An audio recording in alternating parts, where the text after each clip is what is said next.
Salut, aujourd'hui c'est la vidéo suite de la précédente. Donc ceux qui ne l'ont pas vue, je pense que ça serait mieux de faire pause, d'aller regarder et de revenir ici après, sinon vous n'allez pas tout comprendre. Je filme cette vidéo maintenant pour éviter de me disperser. Donc le sujet du jour, c'est comment modifier un état de conscience dans une situation d'anxiété assez élevée. En gros, comment passer d'un état de conscience de stress à un état beaucoup plus serein et assez rapidement. Ça pourra aussi parler à ceux qui s'intéressent à la manifestation. Dans la dernière vidéo, je vous explique que ça passe par la visualisation, mais surtout avec des notions de PNL en plus. C'est vraiment ce dernier point qui est très important. Ici, donc, je vais vous raconter comment j'ai vécu ça dans une situation de stress, parce que c'est facile d'expérimenter n'importe quelle méthode dans un environnement cool, chez soi, au calme, sans perturbation extérieure. Le tout est de voir si après on arrive à le faire dans des conditions plus difficiles. Et puis, je vous redonnerai les points clés de la méthode. C'est un processus assez simple et rapide à mettre en place. Donc, c'est le sujet de la vidéo précédente. Quand je l'ai enregistré, je n'avais pas encore eu l'occasion de le vivre dans un contexte anxiogène. Ça a été le cas quelques jours après, d'où cette vidéo, et je n'ai pas honte de le dire, ça a été un peu plus compliqué. Je suis une ancienne agoraphobe avec quelques restes. Je suis également une ancienne claustrophobe. J'ai dû passer, comme beaucoup de monde, des IRM.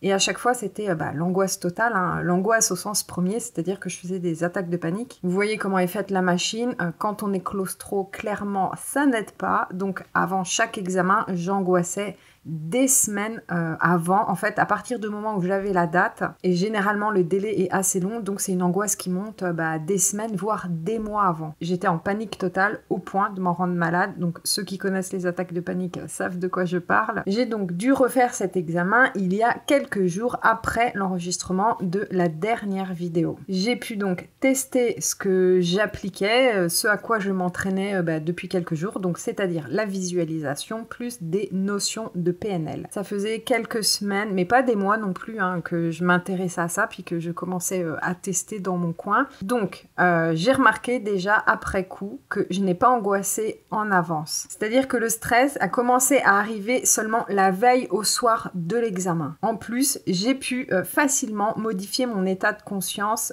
c'est-à-dire que j'ai réussi à complètement redescendre du stress. Alors pour certains, ça paraît banal, mais je vous assure, pour moi qui angoissais d'habitude des semaines avant, j'ai tout de suite compris que quelque chose avait changé dans ma perception et surtout l'angoisse ensuite n'est pas revenue dans la soirée. Le lendemain, parce que c'est là que c'est intéressant, le jour J. Donc dès le réveil, j'ai commencé direct. Dès que j'ai ouvert les yeux, j'ai fait de la visualisation, toujours en associant la PNL. Très rapidement, en l'espace de quelques secondes, je réussis à switcher mon mental. Mais, parce qu'il y a un mais, sinon je ne ferai pas cette vidéo, le nouvel état de conscience ne tient pas autant que lorsque je le fais dans un contexte plus calme. Assez vite, le stress revient en arrière-fond.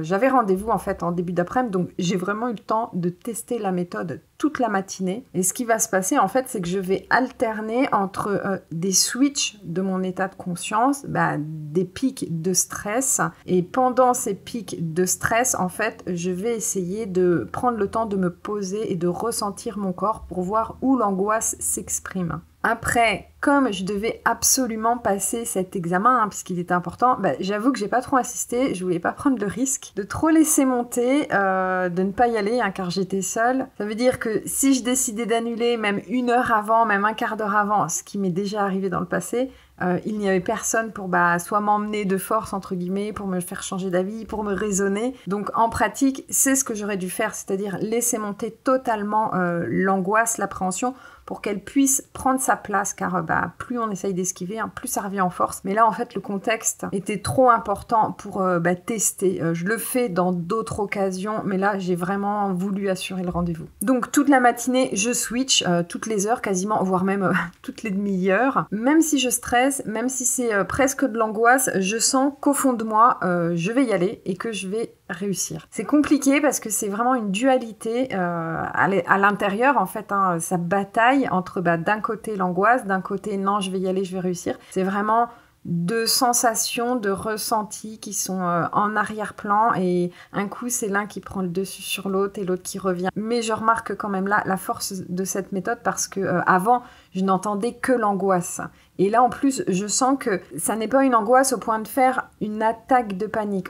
On va dire que c'est limite, mais ça n'a jamais basculé vraiment dans l'attaque de panique. J'ai réussi à passer l'examen, mais là aussi, j'ai quand même été très surprise parce qu'au final, quand j'étais allongée dans la machine, donc tout le long, ça a duré à peu près une dizaine de minutes, mais vraiment, la notion du temps, j'ai beaucoup de mal à l'avoir parce que j'étais pas si stressée que ça en fait par rapport à d'habitude, et surtout encore une fois c'est que tout le long de l'examen j'ai eu conscience que je n'étais pas stressée, j'étais vraiment dans le rôle de l'observateur, et quand l'examen s'est terminé, j'ai trouvé en fait que ça s'était passé plutôt vite. Alors bien sûr, ce qui m'a aidé là clairement, c'est la méditation que je pratique depuis maintenant un sacré moment. J'étais clairement ancrée dans le moment présent, et d'ailleurs dans la machine, c'est ce que j'ai fait, j'ai médité, et malgré le bruit, cette sensation d'enfermement, d'oppression, j'ai médité assez facilement, je faisais la pleine conscience sur la respiration en comptant à rebours. Au final, c'est tout l'avant de l'examen en fait, où mon mental et même mon corps est en angoisse, et je pense que ce sont essentiellement dus à des mémoires traumatiques, des restes qui sont sûrement imprimés dans mon corps, dans mon cerveau. Autre point important, dès le matin, je ressentais la différence. C'est-à-dire que j'ai perçu ce recul, vraiment cette mise en distance avec l'angoisse. J'étais vraiment dans la position de l'observateur, mais peut-être exigeante, encore un peu trop fragile à mon goût, on va dire ça comme ça. Voilà, donc en gros c'est ça, donc j'ai trouvé ça très intéressant de pouvoir tester ça parce que c'était pas un test que je m'étais imposé. J'ai clairement vu une différence entre cette fois et les autres IRM que j'ai déjà fait dans le passé. Je suppose maintenant que si je devais en repasser un autre, ce que j'aimerais éviter, mais bon, voilà. Je suppose que je serais encore beaucoup moins angoissée, surtout que maintenant mon cerveau a enregistré la dernière expérience positive par rapport aux autres. Je voulais dire aussi que j'ai vraiment attendu de poster la vidéo précédente. Une fois qu'elle a été tournée, enregistrée, montée, tout ça, je savais que l'examen arrivait quelques jours après, mais je me suis dit, je vais pas poster la vidéo si je n'arrive pas à moi-même appliquer la méthode. Je me serais pas du tout trouvée légitime à vous la partager. Du coup, voilà, j'ai pu tester en situation de stress plus, de stress à mon niveau en tout cas. Ça marche, c'est un peu plus difficile, mais en même temps, je trouve que c'est normal parce que ça fait très peu de temps que je m'entraîne sur cette méthode. J'ai également vu toute la force de la méditation de pleine conscience, parce que là, pareil, quand on est dans son canapé ou sur son tapis, c'est beaucoup plus facile, c'est pas un climat anxiogène, et là aussi, pendant l'examen, je vous dis, ceux qui ont déjà fait une IRM, vous voyez le bruit quand même que ça fait. Alors oui, on vous met des boules qui yes, oui, on vous met un casque, alors en plus avec un fond de musique, mais qui couvre pas du tout le bruit de la machine, et j'ai vraiment pu méditer tranquillement, quoi, mais là encore, parce que c'est intégré dans ma routine depuis bien 2 ans. Donc la méthode, alors c'est simple. Pour les premières fois, vous vous mettez dans un endroit où vous ne serez pas dérangé, au calme, et vous visualisez dans votre esprit une situation. Donc dans mon cas, c'était le rendez-vous de l'IRM. J'ai commencé à visualiser la scène dès le matin au réveil. Le matin, le jour de l'examen, jusqu'à la fin de l'examen, une fois sorti de la machine. En plus de le visualiser, il faut vraiment le vivre et le ressentir. C'est le même principe que les athlètes qui imaginent dans leur tête avant le départ leur course ou leur parcours. Vous avez déjà dû voir ça, surtout avec les JO en ce moment. Ici, c'est la même chose. Il faut vraiment des éléments soit auditifs, visuels, kinesthésiques. Le mieux, c'est d'avoir les 3 éléments dans l'image que vous visualisez. Je vous renvoie pour ça à la vidéo précédente où je vous explique tout ça beaucoup plus en détail. Je vous donne des exemples.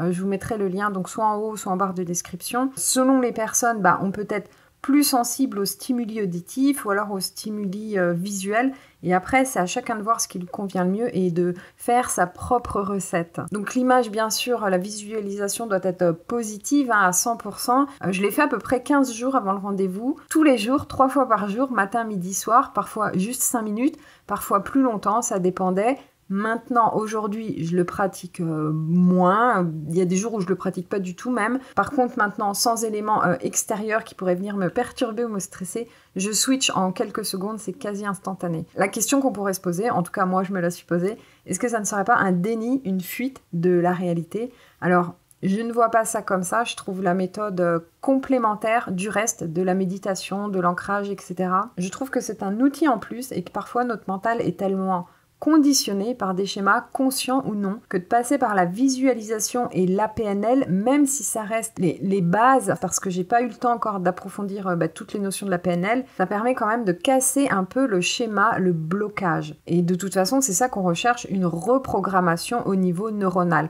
On connaît, on sait la puissance du cerveau, et encore, je pense qu'on est...